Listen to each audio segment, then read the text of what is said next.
Ano po, hindi ko po ako yung CSMP. Kasama ko si Direk. Hello, Direk. Hello. Kamusta po kayo? Okay naman. Ikaw? Kamusta po ang inyong, idol? Idol, okay naman. Wala naman, kaya lang, wala sinihan pa. Baka sa Enero pa, ilabas ulit doon sa mga sinihan. Hindi kasi nabook eh. Paano po kayo nag-umpisa bilang director? Statman ako, statman. Statman, binubugbog nila dito at Rudy. Kalaban ng bida. Tractor si Bando. Opo. Yan. Kay Philip Salvador. Lumalabas ako sa pelikula as goons, as extras.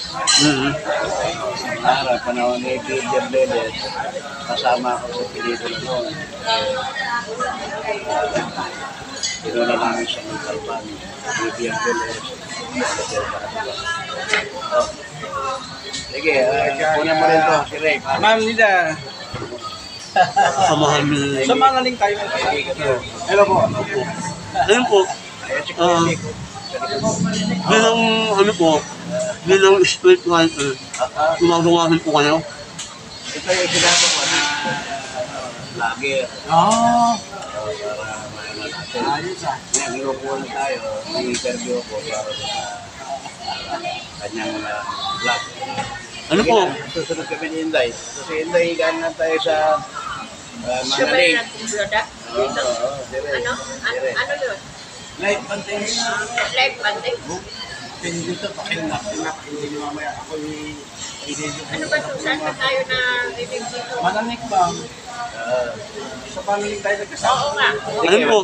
Bilang scriptwriter, paano po kayo nagsimula? Scriptwriter, susunod kami. Scriptwriter, nag-comics muna ako. Tinuruan ako ni DJ sa noong ni Pablo Asdome. Script. So, habang nag-i-start man ako, kaya natin sunod ako Sa comics muna ko na kayo napunta. sa comics, sa comics. Ang nagawa ko sa comics, Lucas Abilardo. Ano po yung series? Ay, Bohemio. Series po yun o ano? Story lang naman eh. Story, screenplay. Lucas Abilardo, nanalo ng sa MWFF. MWFF ba yun? O yan, Ay, wala po. Metro Manila Film Fest. Metro Manila Film Festival. Tinali ko yun. Nanalo kami. Best Actor Heroy, Roll. Bison. Tapos, hindi binigay yung Best Director. Saka yung Best Screenplay. Bakit po? Ewan kay Armida. Sing kay Armida. Kasi maliit nga yung production ko. Ay binigay lang sa akin Best Story Writer. Yung inaya ko, yung Best Director doon Best Director. At aking tatlo. Opo. Siyempre, maliit lang tayo. Hindi binigay sa atin ni Armida. Di malaki ang himokap nila. Hindi. Hinanakit ako ng pero wala na yun. Hinura ko na hinanakit eh. Oo. Kasi magbuhat ng makita ko sa Tito, Brother Eli. Opo. Yung hinanakit ko sa buhay. Yung wala na yung sama na loob nyo. Masama rin ako kasi para mapatawad lang tayo ng Diyos. Opo. Pinatawad ko na rin. Nakailang pelikula po kayo? Siguro mga 60. Dami ah. Meron no sexy. Opo yung yung ayaw na amor. Ang gumawa ako lang sa action. Opo. Ano yung hindi makakalimutan pelikula? Lahat naman kasi, lahat ng pelikula ginawa ko, binahal ko. Kaya lang, di ba? Yung pinaka memorable sa inyo? Gusto mo. Una kong ginawa yung action kay Dante Barona. Opo. Patron. Ah. Nilaban namin sa yung festival ng maliliit na production. Opo. Nanalo rin tayo. Iba ka noon, isa ngayon? Ay, iba pa. Noon mo na sunod. Yung maliliit lang, nagpunto sila. Oo. Kasama ako ng Dante Barona. Noon mo na sunutan. Ginawa namin yun. Tapos, nung ginawa ko si Jess Lapid Jr., Patricia, Opo. yan, ano ng, yun ang nasali sa festival. Kalabag ko si Eddie Garcia. Best Story, Best Screenplay, Best Picture. Kalabag ko sila. Puro na ako, nomination. Oo. Hindi ko kayong gumawa noon ng mga penny movie. Hindi ko kayong gumawa. Sexy lang. Sexy lang. Hubo-hubo lang. Pero wala akong ginawang penny. Yung mga sa si Manuel. Wala.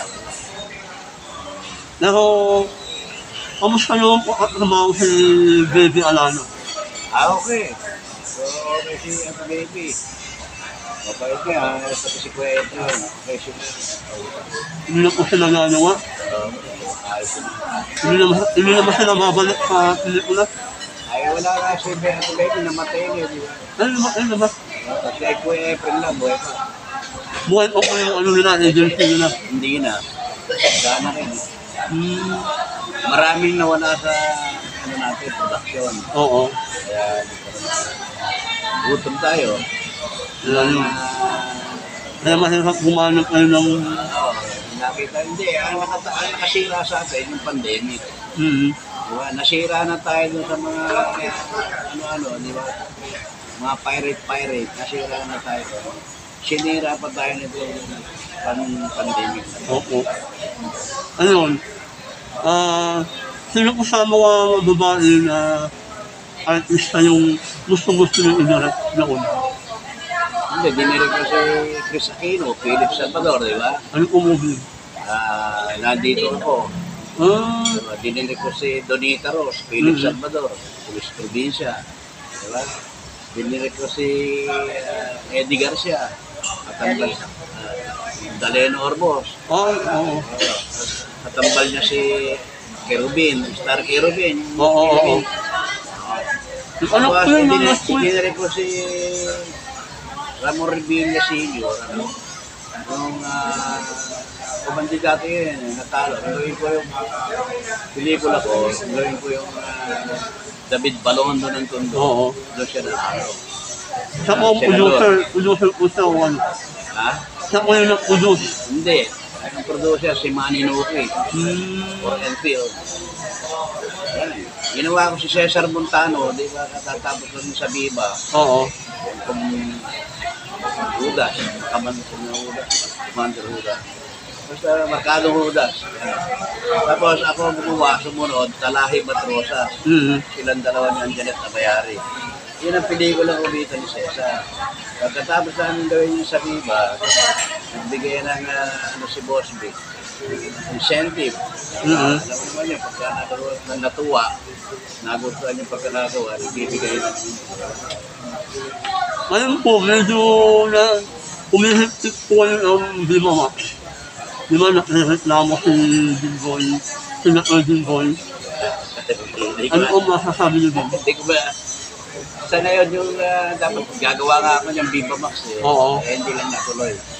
Kasi sabi ko, sige, gagawa ako ng kandidila sa ako. Oo. Hindi na natuloy. Nakita ko, hindi kaya na gano'n kahit sa'yo. Kailangan na ako dyan. 10 days. Hindi kaya. Ano na, 5 araw na, o dalawa. Hindi, maganda yung kandidila sa Apoy. Story ng isang Ayaw nga po, director. ilang araw lang po yun sa ano. Ilang araw lang po shooting. Pwede natin gawin yun kung gusto mo. Ilang araw nga po yung shooting yun sa Viva. Sa Viva? Oo. Sa Viva Max. Wala akong ginawa nga. Hindi po Ikaw? Hindi po, ano nga po yung... Di ba sabi nyo, ilalapit ko sana yung ano? Hindi nga natuloy eh. Kasi hindi nga kaya yung oras. Oo. Ang oras kasi ano lang, mabilis lang. Oo. Ito, hello ma'am. Ito yung aking vlogger, sinama ko rito. Interview na rin tayo. Ayun. Ito misis ko si Inday. Tayo rin. Oh, sige, ano? Sige po, medyo mahaba-haba na kayo. Hindi, ilalagay mo naman sa ano yun di ba? Opo. So, saan tayo matapos? Doon sa Bimawa. Anong ginawa? Sa Biba? Oo. Hindi, wala nga akong ginawang sa Biba, hindi natuloy. Hindi natuloy. Huwag kang didila sa apoy, hindi natuloy. Kasi, konti lang yung ano nila days Oo. Mga 10 days ko magagawa yun. Mga ano yun, mga 10M. 10 million. Hindi, sexy yun, pero 10 million ang ano. Ang story, parang isang direktor, umibig sa artista niya. Ganun ang nangyari. Siyempre, may kaibigan siya, sabi, huwag kang didila sa apoy. Oo. Apoy yung dinilaan niya, kaya napasok.